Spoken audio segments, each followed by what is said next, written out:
Hey everyone, welcome to Planet FB2X, where I live and breathe Dragon Ball Z Dokkan Battle every day, at least until I run out of stamina. Since it's probably your first time here, I just wanted to say thanks for checking out my content.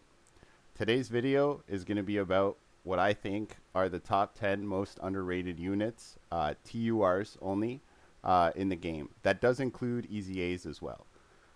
So without further ado, I'm just going to hop right in. And the first card, or the first unit that I wanted to talk about, he's number 10 on my list, is Swelling Power of Evil, Super Saiyan Giant, or Super Saiyan Cumber, who can turn into a giant ape. I recently cleared the Giant Form Super Battle Road, and this guy helped me out a lot. I only have one path open on him, but he wasn't taking much damage, and I'm not sure if that Super Battle Road is turned down to some degree, kind of like the Peppy Gal stages. It might be, but I don't really think it was because the Tapion that I used, the friend one, I think wasn't rainbowed, and he was taking damage sometimes, depending what type hit him. If he had type disadvantage, he would take damage sometimes. And this guy wouldn't actually, and he's only got one open path. But anyway, what he does is he causes immense damage to the enemy, and he greatly lowers attack and defense, which isn't lowering attack and defense isn't always that great, but it's not it's not a bad thing. At least in Super Battle Road, it's pretty useful. And then his passive is Key +2 and attack and defense plus 150%. Um, that's really high. A lot of units have 70s or maybe 100, 120. And he also has a high chance of stunning superclass enemies after receiving an attack. So anybody who hits him, normal attack or super, they have a high chance of being stunned. And then he also has a high chance of turning into a giant ape when his HP is 50% or less, which can only happen once per fight. And in giant ape, he gains Key +2. So he's better than most giant apes, and he can stun too. It's he was a lot better than I expected him to be. Let's just say that. And I understand not a lot of people have this guy, especially if you're free to play. Maybe you don't summon on the heroes banners, but if you happen to have him, he is a hidden gem. That is for sure. So moving on, number 9 is this int Breanne. She's proudest moment, Breanne de Chateau. Uh, you don't get a lot of chances to run Ribrianne, except for maybe the daily Roshi event for the training event. The training event. I'm sure you run her for that. But even as the friend, I usually run Kale and Caulifla because you get a bigger boost, right? And the event's really simple anyway. But this Ribrianne transforms right away, and she's actually insane. As long as you build a team that she works in, right? You need to build her with Peppy Gals. If you don't have Peppy Gals on the team, then she probably won't work as good. But you can actually on JP you can build a full Peppy Gals team with a double Ribrianne lead and beat the Universe Survival Saga Super Battle Road, which is one of the harder ones. It is possible to do it, and they actually do a pretty good job of it if you have the right units. If you don't have Tech Caulifla, you're kind of screwed. But they can actually beat that Super Battle Road, which is pretty crazy. So moving on, the next unit I'm going to talk about is this Power to Overcome Adversity Int Mai. Uh, she got an awakening pretty recently, I think. Let's see, November. Okay, so I'd say almost a year ago, maybe 6 to 8 months ago. But she is relatively good. She kind of falls in line with a different kind of support. She reminds me a lot of the Agility West Supreme Kai because she gives Key +2 and then attack and defense plus 40%. The only thing she's missing is that high chance of giving allies crit, and they would be very, very similar. And I have a feeling that this is the next meta support, kind of like what they did with the old 40% supports, where they awakened them and gave them 50%. Imagine if they gave this girl an EZA, and they made this 50% plus 3 key. That would make some of the time traveler units insane.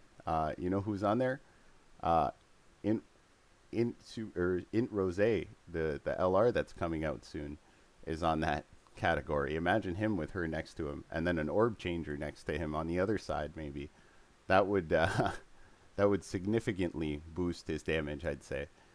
But yeah, that would be. I think that might be the next meta for supports. Anyway, moving on. The next one I'm going to talk about is Catastrophic Rage Frieza Final Form. So I understand that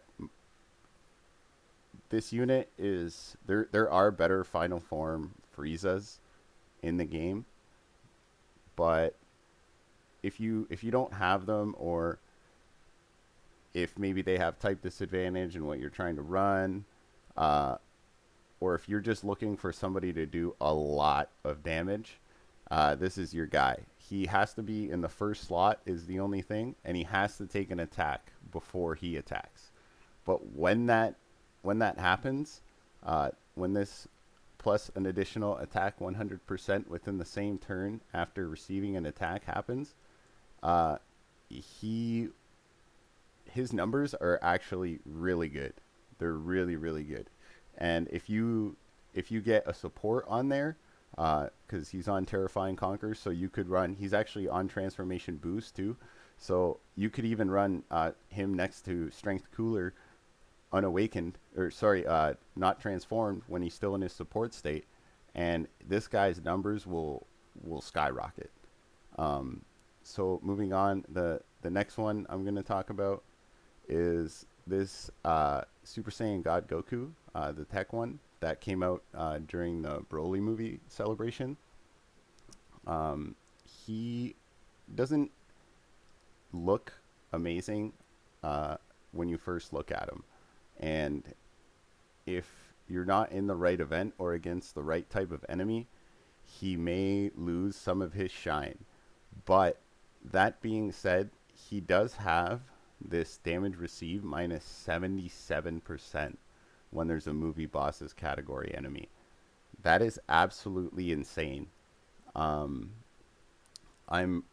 currently working on beating the agility Wrathful Broly EZA to as high level as I can. I'm currently around 150, I think, but I'm trying to get as high as I can. And this guy, as far as I am already, still does not take damage from super attacks. It's absurd. If you need Zenny and you have a decent tech siblings bond team that fits on movie heroes, even if you only have 5 units that fit in that category, and you have Tech Caulifla, you can run her on that team, and she just dodges everything he throws at her. So if you run him, this God Goku, next to that Tech Caulifla in that EZA, you will not take damage that rotation, basically, except for whoever else is there. But you just put them in the slot that either has no attacks or 1 or 2 attacks, and you'll take very minimal damage. So moving on, the next unit I wanted to talk about was actually Limitless Combat Power Super Saiyan Vegeta.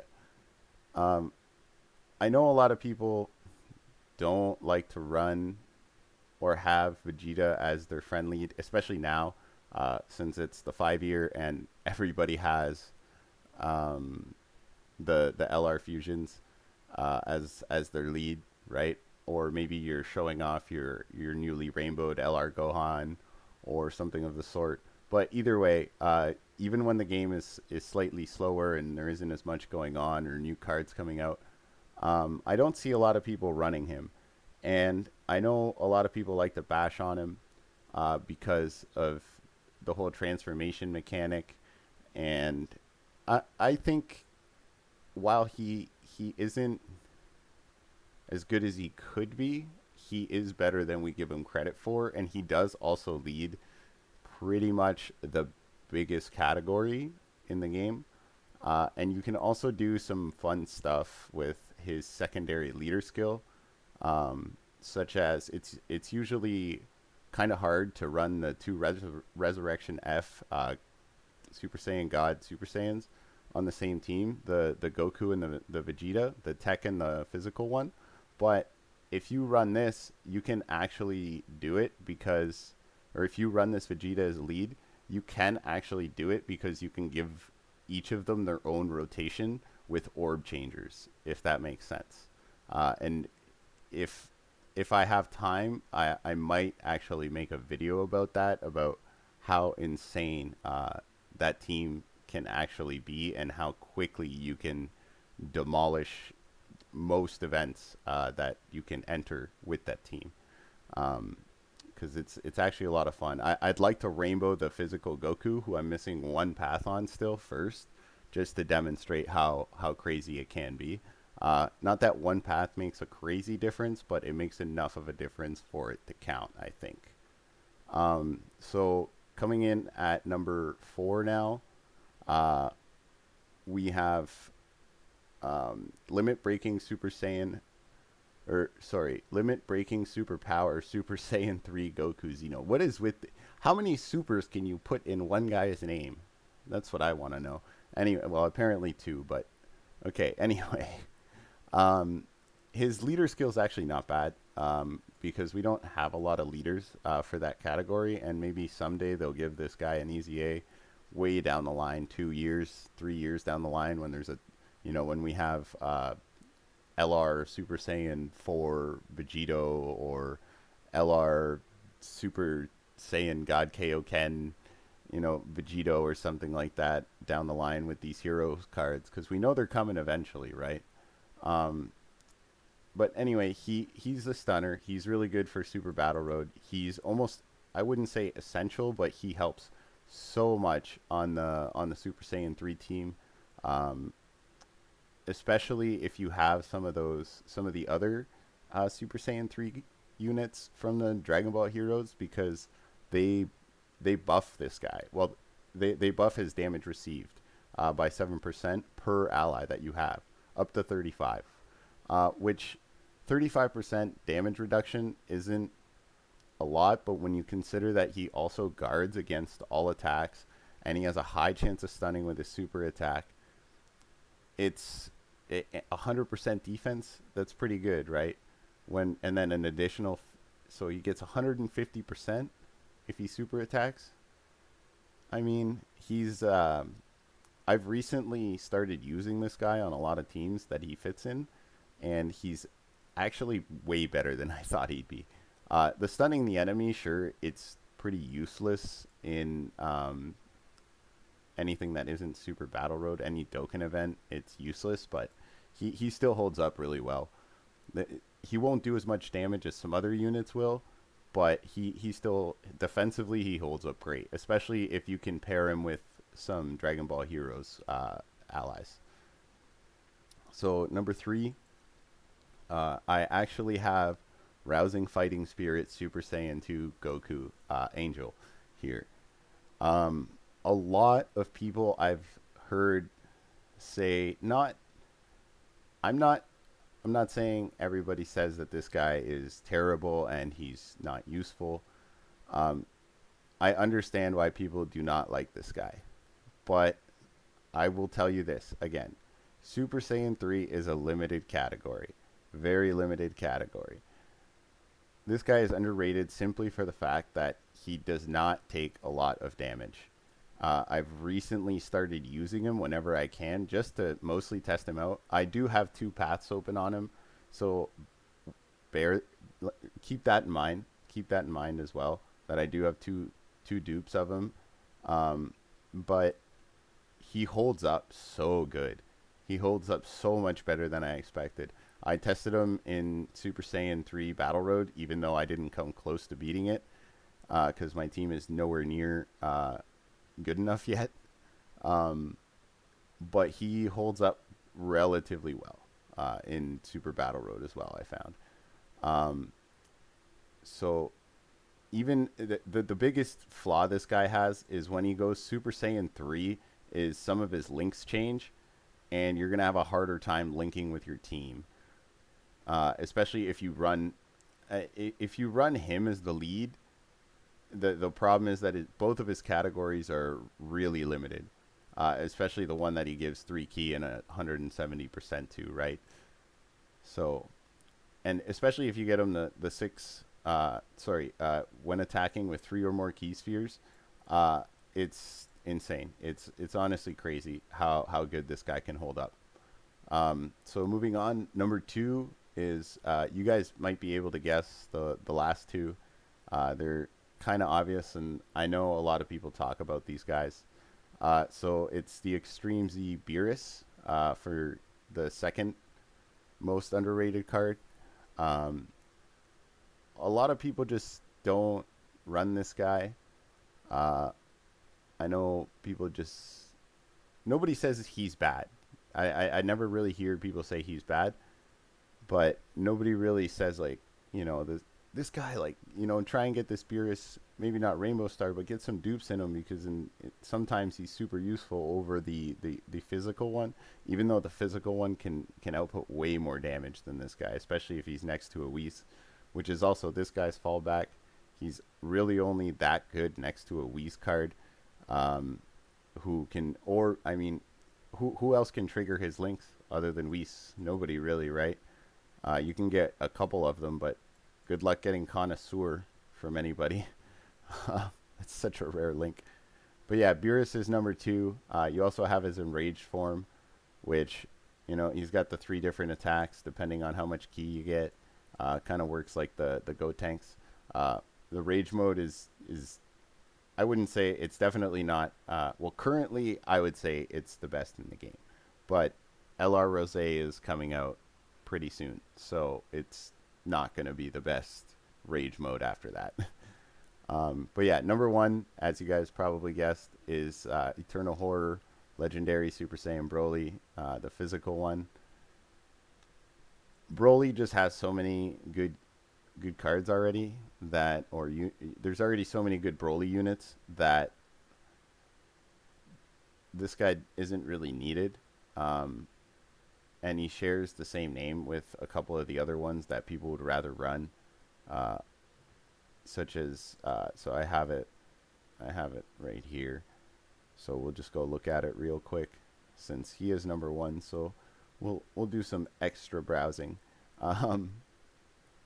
But so Broly, this Broly specifically, where is he?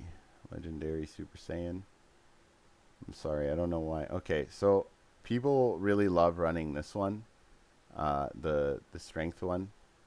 That's good in World Tournament, just because it's an LR. I feel both their super attack animations are terrible. They really need to update, especially the LR Broly ones. And this one doesn't count, since it's it's not his active skill, is it? It's just his transformation.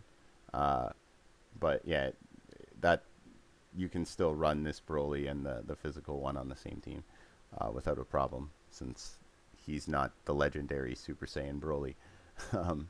But yeah, that's my top 10 most underrated TUR list, guys. I hope you enjoyed it, and if you're feeling up to it, feel free to leave a like, a comment, or subscribe to the channel. I'm still looking for my first subscriber, so if you want to be that person, feel free to hit that button, and I'll catch you guys all in the next video.